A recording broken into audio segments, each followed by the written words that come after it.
ያሉበት ሁኔታ ነው። እንግዲህ ይህ ሰው አክሊሉ እጅግ አደገኛ መሆኑን አሁንም መድብል በፎቶ አይቶ ተረድቶታል ማለት ነው። ምክንያቱም እስር ቤት በነበረበት ወቅት ከዛ ምን አይነት ሰው እንደሆነ በደንብ ጠንቅቆ ያውቃል። ስለዚህ ወደዛ ግቢ መግባቱ ሞገሴ ራሱ ትክክል እንዳልሆነ ወቅሶታል ማለት ነው።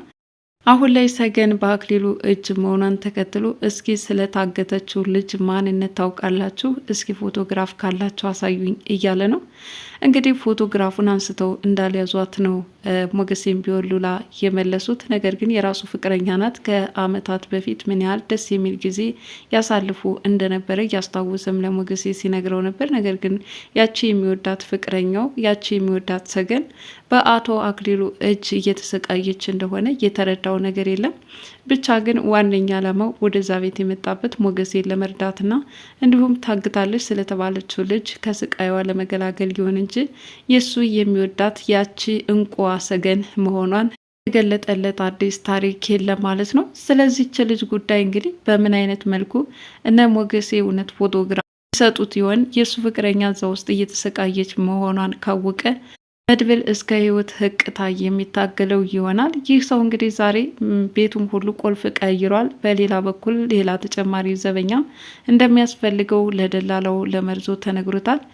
ለዚህ ላደረገበት ደግሞ ክፍያ ሊከፍለው እንደሚችልም ነግሮታል። እንግዲህ ያው የገንዘብ ፍላጎቱ ይታወቃልና ሰፍ ብሎ እሺ በቃ ጌታዬ ገንዘብ ከሰጠኝማ በደንብ ታዘዛለሁ፣ እንደው ባትሰጠኝም ችግር የለውም፣ የእርስዎ ግርማ ሞገስ ሆኖትና ክብርነቶ እንዲሁ ትዕዛዝዎትን ለመፈጸም ያስገድዳል እያለ እየተቀለበለበ ነው ያለው። ምክንያቱም አክሊሉን በጣም ይፈራዋል። ታዲያ የዘበኛው ነገር በቀጠሮ እንደተያዘለትና አሁን በሩ ተቀይሮ ካሁኑ ከነበረው በተለየ መልኩ ነው ማለት ነው። ስለዚህ በማታ ሆኖ እነሱ እየተመካከሩ በሩን ባልቆለፉበት ሁኔታ ነው እሱ ከፍቶ ሊገባባቸው ያለው። መድብል መኖሩን ካወቀ ደግሞ አቶ አክሊሉ አደገኛ ነው ብሎ እንደፈራው ሁሉ በነ መድብል ላይ ምን ሊያመጣ ይችላል? አሁን ጀግናውና ቆራጡ የነበረው መድብል ይህንን ሰው ግን ፈርቶታል ማለት ነው። ስለዚህ ምን ያህል አደገኛና ጀግና እንዲሁም ደግሞ በሰዎች ዘንድ እየተፈራ እንደሆነ የተረጋገጠለት ሰው እንደሆነ ጠንቅቆ አውቆታል ማለት ነው። ስለዚህ አክሊሉ ደግሞ ያው የክፋት ምንጩ ከምን እንደተነሳና ምክንያቱ ምን እንደሆነ ዛሬ ለሰገን ሲተርክላት ሰምተናል። የሰው ልጅ በዚህ ልክ አውሬ ሊሆን አይችልም። የሆነ መነሻ ታሪክ አለው። ይህ የሁላችንም ጥያቄ ነበረ። ስለዚህ ዛሬ አቶ አክሊሉ ይህን ያህል ክፉ ይህን ያህል ጨካኝ በሰዎች ላይ እጅግ ራስ ወዳድና አዘኔታ ሳይፈጥርበት እንዲህ በጭካኔ በተሞላበት መልኩ ሰገንንም ወጣትነቷን ሴትነቷን እየፈተናት ያለበት ሁኔታ ከልጅነት ጀምሮ በጓደኞቹ የበታችነት ስሜት ይሰማው እንደነበርና እጅግ ትሁት ታጋሽና ሌሎችም የሚደበድቡት በጣም አሳዛኝ ልጅ እንደነበረ ነው ልጅነቱን ሲተርክላት የነበረው። ስለዚህ ይህ የበታችነት ስሜት ገንፍሎ ከእለታት አንድ ቀን ወሬና በሰዎች እጅግ ክፉ መራር ለማንም የማይራራ የማይመለስ ሆኖ ተከስቷል ማለት ነው። ሌላው ይቅርና በፈጣሪ አዝን ነበረ። ለምንድን ነው በእኔ በዚህ ልክ ያዳላብኝ እያለ ያ የልጅነት የበታችነት ስሜቱ አሁን ላይ ተጽዕኖ ፈጥሮበት በሰዎች ላይ እንዲህ ክፉ ሰው ለመሆን የበቃበትን ታሪክ ለማዳመጥ ችለናል ማለት ነው።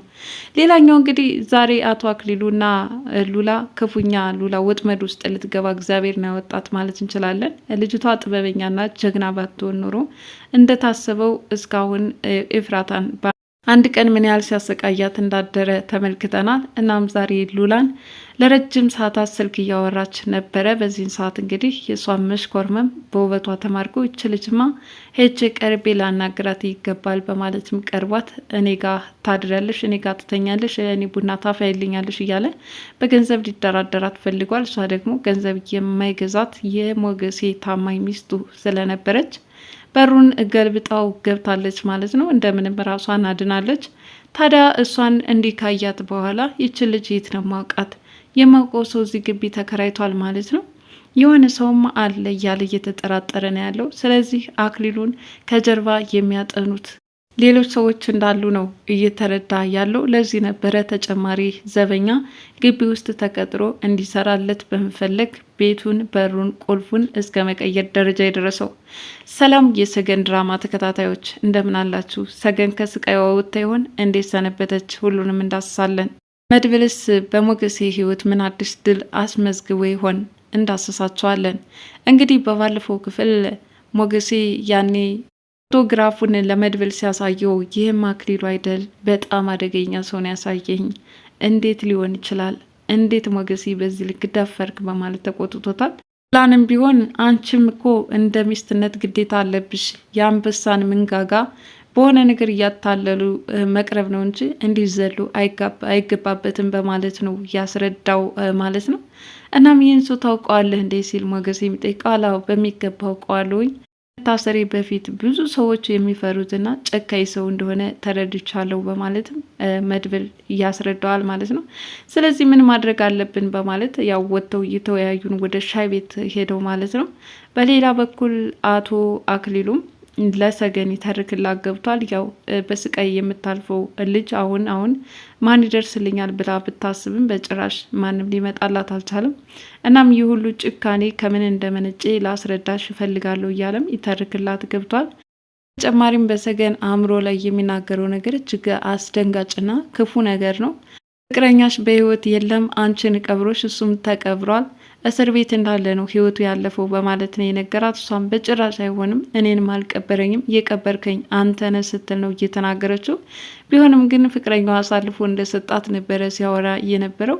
እናም መድብል በበኩሉ ደግሞ ያው የፍቅረኛውን ነገር ለነ ሞገሴ ሲነግራቸው ምን ያህል አስደሳች ጊዜ ያሳልፉ እንደነበረ ምኞታቸውንና የወደፊት ህልማቸውን እያስታወሰ ልጆች ወልደው ቤት ሙሉ በደስታ እየፈነደቁ ይኖሩ የነበረው ህይወታቸውን በማጎሳቆል አሁን ሰገን ሌላ አለም ናት ያለችው።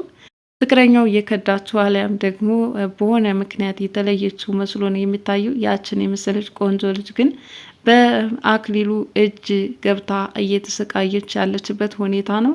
እንግዲህ ስቃይ እስከ መቼ ነው የሚያበቃው እያለች እየተማጸነች ያለችው ወጣት ማንም እየደረሰላት አይደለም። አቶ አክሊሉ እንደተለመደው ያ ያለንጋ ሱሱ ሲነሳበት ልብሶችን እያወለቀ እንድትገርፈው ይጋብዛታል። እሱም ይህንን ስቃይ እንዲጋብዝ እያደረገበት ያው የልጅነት ተጽዕኖ እንደፈጠረበትም ይናገራል ማለት ነው። ኤፍራታና መርዞም አሁን ስለ አክሊሉ እያወሩ ነበር። እንግዲህ የሆነ ድምጽ እንደሰሙና ይህ ድምጽ ደግሞ ማን ሊሆን ይችላል በማለትም ሲጠራጠሩ ቆይተዋል። የኋላ ኋላ መድብል እንደሆነ ደርሶበታል ማለት ነው። ሞገሴ ሊረዳ ነው ማለት ነው የመጣው እያለ መርዞ ለኤፍራታ ሲነግራት ነበረ።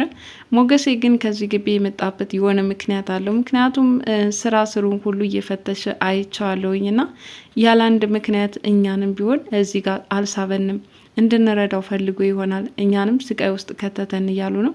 ስለዚህ አሁን ላይ ያው መርዞም ቢሆን የሞገሴን እቅድ እየተረዳ የመጣ ይመስላል። ሞገሴና መድብልም በምን አይነት መልኩ አክሊሉን ሊያጠቁት እንደሚችሉ እየተወያዩ ነበረ። ይህን ሰው ድምጥ ማጡን ማጥፋት አለብን፣ ምንም በማይነሳበት መልኩ ከጀርባው መተን ከዛም የምንፈልገውን ማድረግ እንችላለን። ነገር ግን ማንም በማይጠረጥርበት መልኩ ነው። ምክንያቱም ሰውየው እጅግ አደገኛ ሰው ነው በማለትም መድብልና ሞገሴ እያወሩ ነው ማለት ነው። ታዲያ መድብልና ሞገሴ እንዲህ እየተወያዩ ባሉበት ሁኔታ ሉላ ግቢ ውስጥ ነበረች። ስልክ እያወራች ነው።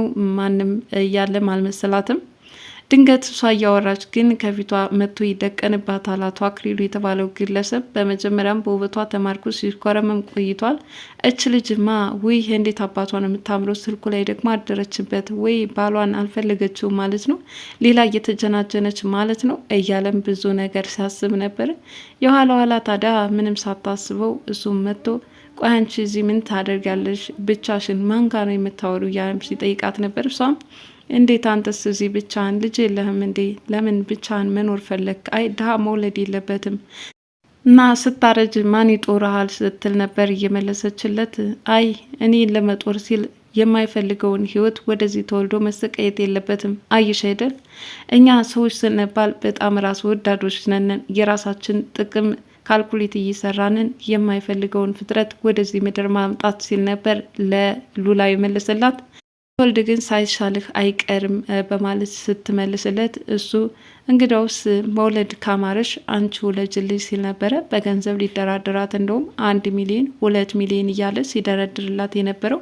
እሷም ህይወቷን አሳልፋ ለገንዘብ መስጠት እንደማትፈልግም ያው ገልብጣው ወደ መኝታ ክፍል አምርታለች ማለት ነው። እነ መድብል ከውይይታቸው በኋላ መጥተው ስለዚህ ሰውዬ እያወሩ ነበር። ይህ ሰውዬ ደግሞ ወደ ክፍል በመግባት እች ልጅ የት ነው ማውቃት? የማውቀው ሰውማ እዚህ ግቢ ገብቷል። ስለዚህ እኔን ወጥመዳቸው ውስጥ ለማስገባት እየጣሩ ነው ሲል ነበረ ሲያወራ የነበረው። ሆኖም እንግዲህ በሩን በማስቀየር አሁን ሌላ ዘበኛ ቀጠሮ የያዘለትን ጊዜ እያመቻቸ ነው ያለው። በማታ መጥቶም ግቢያቸውን ከፍቶ ሊገባ እየተጣደፈ ነው።